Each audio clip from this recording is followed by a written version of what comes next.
Hi hello welcome back to our channel. నాకు తెలిసి తెలుగులో కొన్ని క్లాసెస్ చేస్తున్నాను, అవి అర్థమవుతున్నాయి అనుకుంటున్నాను. ఆల్రెడీ నేను ఎలక్ట్రిక్ చార్జెస్ అండ్ ఫీల్డ్స్లో పార్ట్ 1 ఇచ్చాను. అందులో మనం కూలూమ్స్లో అవన్నీ అయిపోయినాయి. పార్ట్ 2 వచ్చేసి ఇంటెన్సిటీ అయిపోతుంది. ఈరోజు లాస్ట్ పార్ట్, దాన్ని పార్ట్ 3 అంటున్నాను. ఈ పార్ట్ 3లో మనం గాసెస్లా, ఎలక్ట్రిక్ ఫ్లక్స్, డిఫరెంట్ కేసెస్ గురించి నేర్చుకున్నాం. అసలు గాసెస్లా అంటే ఏంటి? గాసెస్లా ముందు అసలు మనం ఎలక్ట్రిక్ ఫ్లక్స్ నేర్చుకోవాలి. Already electric line of force అంటే ఏంటో చెప్పాను. అది ఒక imaginary line. That moment is from positive to negative charge. Okay, ఎప్పుడైతే నేను ప్రాపర్టీస్ ఎక్స్ప్లెయిన్ చేశానో ఒకసారి ఆ వీడియో రిఫర్ చేసినప్పుడు మీకు అసలు ఎలక్ట్రిక్ లైన్ ఆఫ్ ఫోర్స్ అనేది ఏంటో అర్థమవుతుంది అనమాట. ఇప్పుడు మనం ఎలక్ట్రిక్ ఫ్లక్స్ గురించి మాట్లాడుకుంటున్నాం. ఎలక్ట్రిక్ ఫ్లక్స్ అనేది మనము 5E లాగా రిప్రజెంట్ చేస్తాం. ఓకే, ఇప్పుడు ఒక సర్ఫేస్ తీసుకొని మనం క్యాలిక్యులేట్ చేస్తాం. How many number of electric lines of force passing through the area and perpendicular to the area? Perpendicular అంటే ఇక్కడ ఒక గ్యాప్ ఉంది. నేనేం స్పెషల్ ఎఫెక్ట్ కోసం గ్యాప్ ఇవ్వలేదు. ఈ లైన్స్ అనేవి క్లియర్గా చెప్తున్నాను. ఇప్పుడు ఈ 4 ఫింగర్స్ తీసుకోండి. ఈ 4 ఫింగర్స్ అనేవి మీరు ఎలక్ట్రిక్ లైన్స్ ఆఫ్ ఫోర్స్ అనుకోండి. సో ఇవి ఎలక్ట్రిక్ పర్పెండిక్యులర్గా పాస్ అయితేనే మనం ఎలక్ట్రిక్ ఫ్లక్స్ అంటాము. అదే ప్యారలల్గా ఉందనుకో అప్పుడు 0 అవుతుంది. ఎందుకు 0 అనేది ఇప్పుడు చెప్తాను నేను. సో ఇక్కడ ఫార్ములా ఏంటి ఎలక్ట్రిక్ ఫ్లక్స్కి? 5E equals to line integral of అంటే క్లోజ్డ్ సర్ఫేస్ అనమాట. ఈ bar dot D S bar. Dot అంటే మనం ఏం రాస్తాం? దీన్ని కాస్ థీటాలా రాసుకుంటాం. EDS cos theta. ఓకే, ఈ అనేది ఇంటెన్సిటీ, ఏరియా అనేది ఒక small area. This is the area we are taking. This is the intensity. Theta is the normal to the surface and this is the normal. మనం ఎక్కడ confuse అవుతాం అంటే theta దగ్గర. ఇది normal to surface area. Normal to surface area. ఇక్కడ చూడండి, if ఈ is parallel, ఈ అనేది ప్యారలల్గా ఉందనుకోండి డిఎస్కి, థీటా ఎంత అవుతుంది? 90 degrees. ఎందుకంటే ఇది ప్యారలల్గా ఉందంటే ఇంటెన్సిటీకి ఇది నార్మల్కి యాంగిల్ వచ్చేసి 90 degrees. సో ఎలక్ట్రిక్ ఫ్లక్స్ ఏమవుతుంది? సేమ్ ఈ ఫార్ములాస్ తీసుకొని కాస్ 90 బదులు మనం 1 పెట్టుకుంటాం.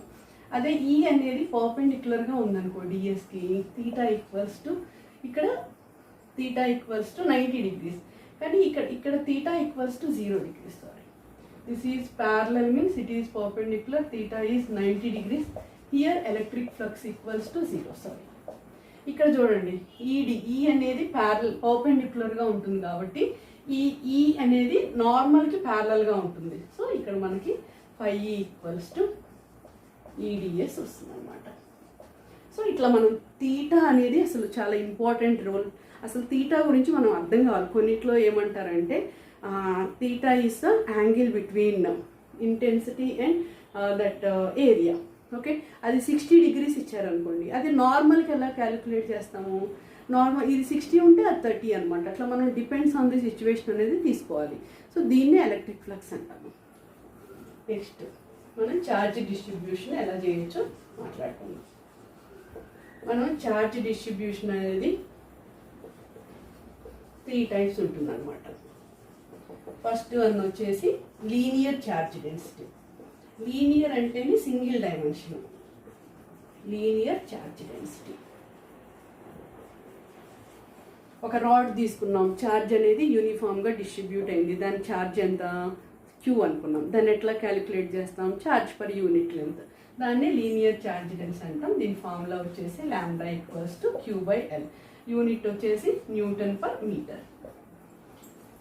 అట్లానే surface charge density. Surface charge density వచ్చేసి మనం సిగ్మాతో రిప్రజెంట్ చేస్తాం. అంటే area with respect to area మనం క్యాలిక్యులేట్ చేస్తాం. Sorry, coulomb per metre. This is coulomb per metre square. కొన్నిట్లో మనం దీన్ని ఏ బదులు ఎస్ కూడా తీసుకుంటాం అనమాట. అలానే volume charge density. Volume charge density eta represent చేసుకుంటాం. దీన్ని విత్ రెస్పెక్ట్ టు వాల్యూమ్, ఇక్కడ coulomb by metre cube. So ఛార్జ్ని మనం ఎన్ని రకాలుగా డిస్ట్రిబ్యూట్ చేయొచ్చు అంటే charge per unit length, charge per unit area, 2 dimensional body, for 3 dimensional charge per unit volume. దీని నుంచి మనం ఛార్జ్ కూడా క్యాలిక్యులేట్ చేయొచ్చు. ఎలానో చూడండి. Q equals to lambda into L. here Q equals to sigma into A, here Q equals to eta into P. Okay, so మనం depends on the question. ఇప్పుడు suppose lambda ఇచ్చాడు, lambda equals to 2, L equals to 1 metre, charge ఎంత అవుతుంది 2 coulombs అవుతుంది అన్నమాట. అది useful.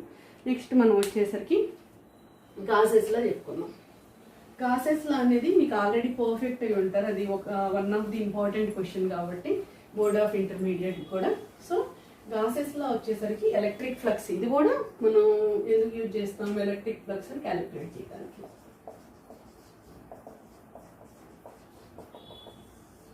ఇప్పుడు మనం క్లోజ్డ్ సర్ఫేస్ తీసుకున్నాం, దీని ఛార్జ్ అనేది Q1, లోపల ఇన్ని రకాల ఛార్జీలు ఉన్నాయి, Q3, ఇది Q4.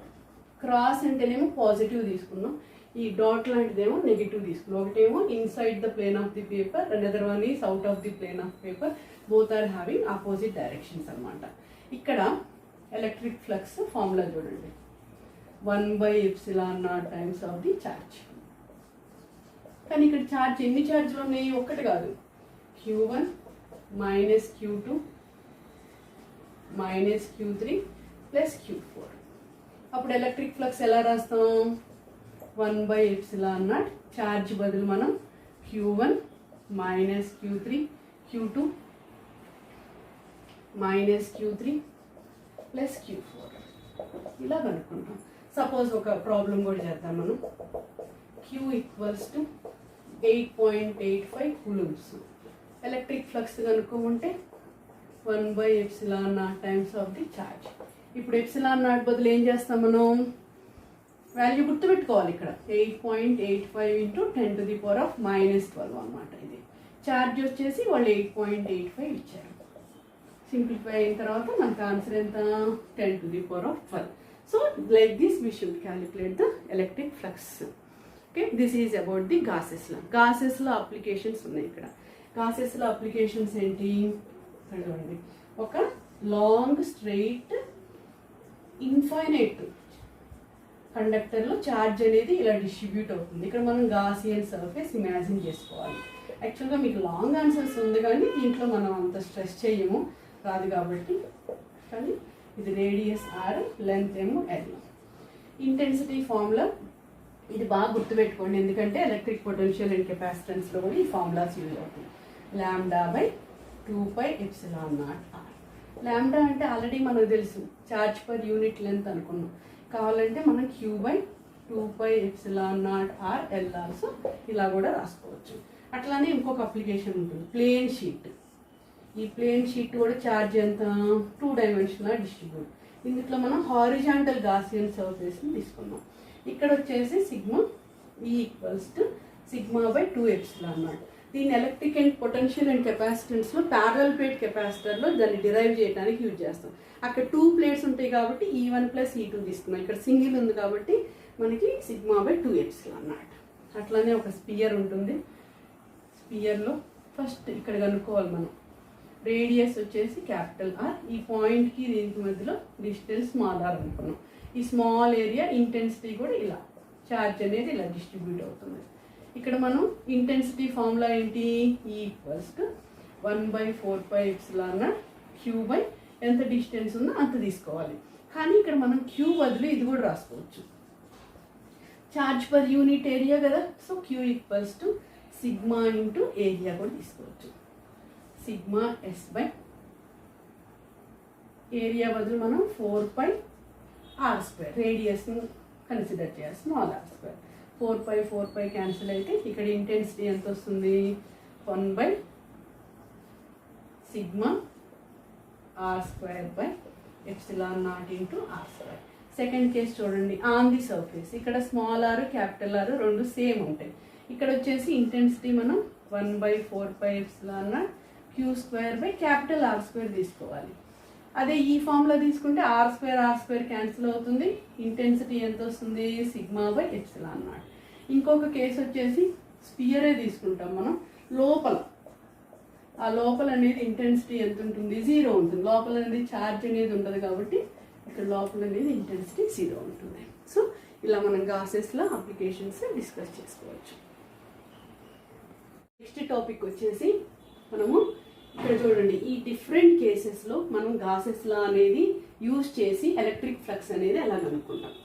అసలు గాసెస్ లా అంటేనే ఏంటి, దాన్ని 5E అనే సింబల్ తోటి యూజ్ చేస్తాం. 5E = 0 అయితే ఇప్పుడు ఏదన్నా సపోజ్ ఒక సర్ఫేస్ తీసుకొని ఆ ఛార్జ్ అనేది 0 అయితే ఎలక్ట్రిక్ ఫ్లక్స్ కూడా 0 అవుతుంది అనమాట. అలానే ఇక్కడ మనం ఓపెన్ సర్ఫేస్కి అసలు మనం గాసెస్లో అప్లై చేయలేము. In that case also electric flux అనేది ఏమవుతుంది, 0 అవుతుంది. ఇక్కడ చూడండి, స్టెప్ బై స్టెప్ మనం కొన్ని తీసుకున్నాము. ఇదేమో స్పియర్, ఇదేమో సిలిండర్, ఇదేమో క్యూబ్ అనమాట. ఇవన్నీ కూడా ఛార్జ్ ఎంత ఉంది, ఇక్కడ క్యూ ఉంది, ఇక్కడ ఛార్జ్ ఎంత ఉంది, క్యూ ఉంది, ఇక్కడ ఛార్జ్ ఎంత ఉంది, క్యూ ఉంది. సో అందువలన ఈచ్ కేసులో ఎలక్ట్రిక్ ఫ్లక్స్ ఎంత ఉంది, సేమ్ ఉంది. చూడండి, ఇది అసలు షేప్ మీద డిపెండ్ కాలేదు. 1/ε0 టైమ్స్ ఆఫ్ ది ఛార్జ్ అనమాట. సో ఎన్క్లోజ్డ్ ఛార్జ్ క్యూ ఉంటే ఎలక్ట్రిక్ ఫ్లక్స్ కూడా సేమ్ ఉంటుంది. అదే 3 కూలమ్స్ అంటే ఎలక్ట్రిక్ ఫ్లక్స్ కూడా సేమ్ ఉంటుంది. షేప్ ఏదైనా కానీ సేమ్ ఛార్జ్ కాబట్టి సేమ్ ఎలక్ట్రిక్ ఫ్లక్స్ ఉంటుంది. ఇలానే కొంచెం మనం హెమీస్పియర్లో కూడా చూడండి, ఇక్కడ ఈ కేసు చూడండి, అసలు ఇంటెన్సిటీ అనేది ప్యారలల్గా ఉంది ఏరియాకి. ప్యారలల్గా ఉంటే యాంగిల్ ఎంత అవుతుంది, ఇక్కడ 90 degrees. cos 90 ఎంత, 0 అవుతుంది. సో ఎలక్ట్రిక్ ఫ్లక్స్ అనేది 0 అవుతుంది. క్లియర్గా చూడండి. సో ఈ ముందు క్లాస్లో ఆల్రెడీ కొంచెం ముందు చెప్పేశాను, ఎలక్ట్రిక్ ఫ్లక్స్ అనేవి పర్పెండిక్యులర్గా పాస్ అవుతాయి. ఎప్పుడైతే ఇలా ప్యారలల్ ఉందో ఇంటెన్సిటీ అనేది ప్యారలల్గా ఉంటుంది ఏరియాకి.